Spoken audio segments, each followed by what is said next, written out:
Rocco Jeppy here for CCVC Athletics, and it's time for the 2017 fall season. Here to discuss things with me today is the head men's and women's cross-country coach at CCVC Essex, Noah Hutton. Noah, thanks for joining me.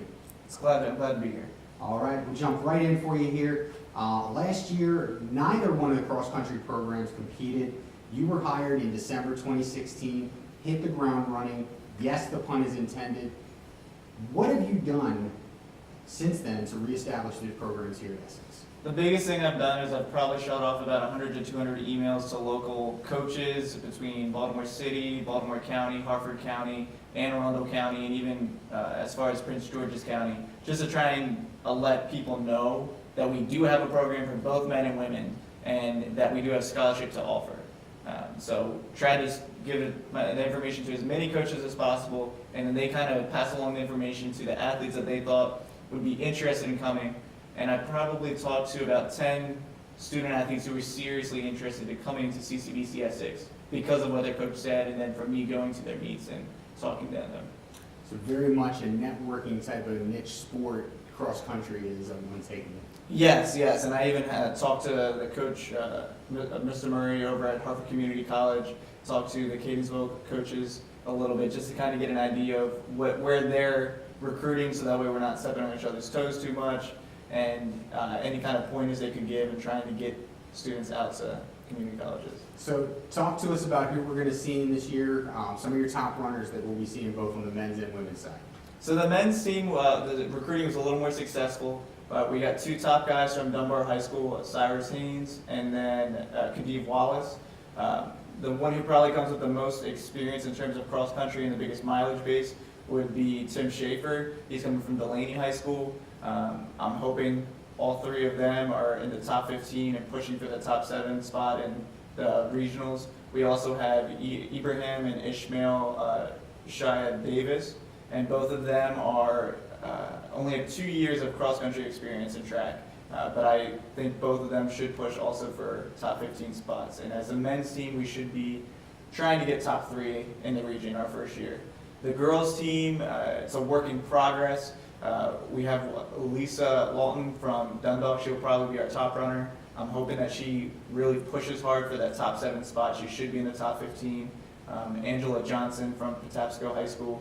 She's been on campus for a year, so we'll have her luckily at least for this fall, and she should be competing for top 15 spot. And then Sabrina Lopez, she's going to be also running for us in the fall. And she does have talent, she does have potential, so hopefully we'll have a solid girls team as well that can compete for top 3.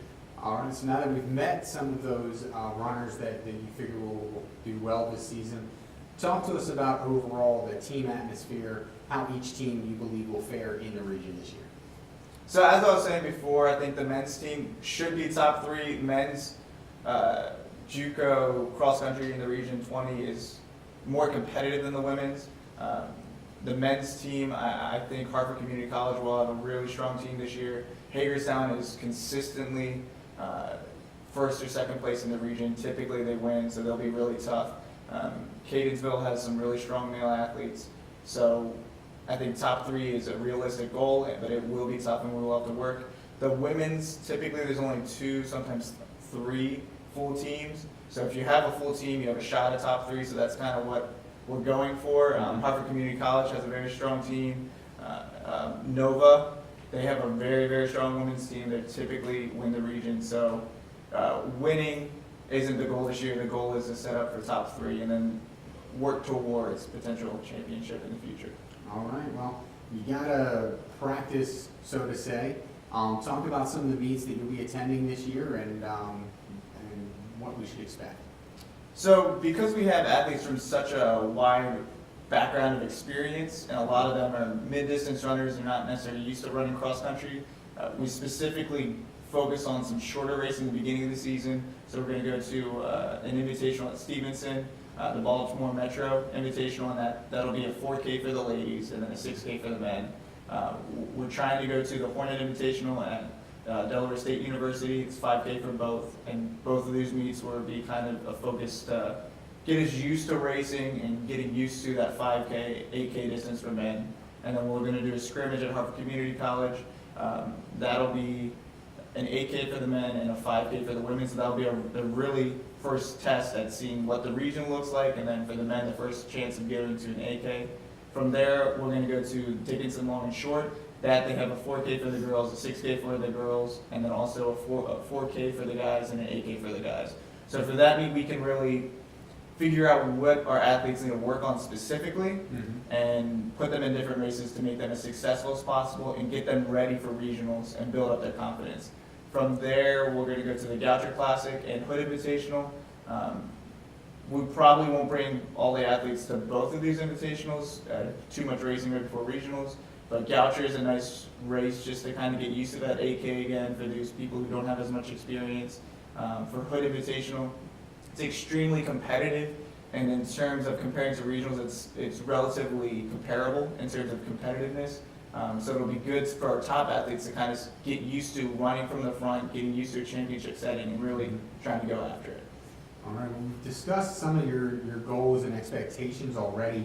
So along those lines, knowing what your goals and expectations are, give me some of the keys to success. How are you going to obtain those goals?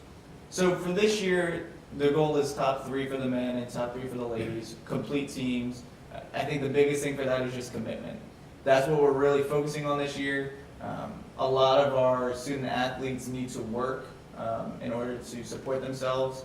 So it becomes a juggling act between school, work, and athletics. So that's why what I've been really focusing on is making sure you're at practice at least 3 times a week. The more you can come, the better. If you're not going to be there, make sure you let us know, so that way we know you're not just skipping practice to skip practice. Make sure there's a reason for it. This past summer, I gave them all workout plans, everybody who's coming in the fall. Some of them followed it a little bit more closely than others, and it became aware within the first week. So the goal is to try and get everybody to buy into the system and understand that your cross-country season really starts all the way back in the end of May, beginning of June. Right at the beginning of summer training when you're trying to get your base up. So that way, hopefully next year, we can really hit the ground running before the season even starts.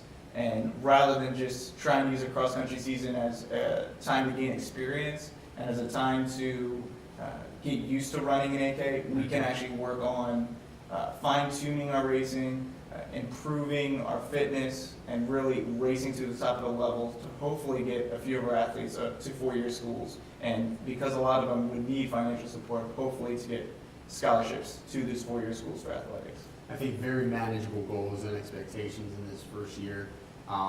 So with the final question, all that you're looking at the end of the season and you're looking back, how are you going to define success? That's something that I've had to kind of modify based on the athletes. I think the biggest thing I've learned over the summer is you can't set expectations for a team before you know who your team is. The cross-country team is very fluid, so we still have scholarship money to offer. I'm still contacting people about joining the team. So I will consider a successful season as of right now if we have a complete men and women's team, at least 5 going to regionals and competing. I would really like to bring at least 2 men and at least 1 woman to nationals, which in order to do that, they'd have to finish top 7 in the region. So these are some individual goals that I'm hoping some athletes will step up and really work towards. But really the goal is to get everybody to buy into the program, work towards getting complete teams, and really just trying to build a program for the future. And then doing it all again next year. All right. There you go, head coach Noah Hutton, men's and women's cross country, building a program for the future. And if you want to stay on top of and keep tabs of the teams this year, log in to www.ccbcsxknights.com. You can also follow athletics on Twitter at ccbcsxsports. For Noah Hutton, I'm Rocco Jeppy. We'll see you next time.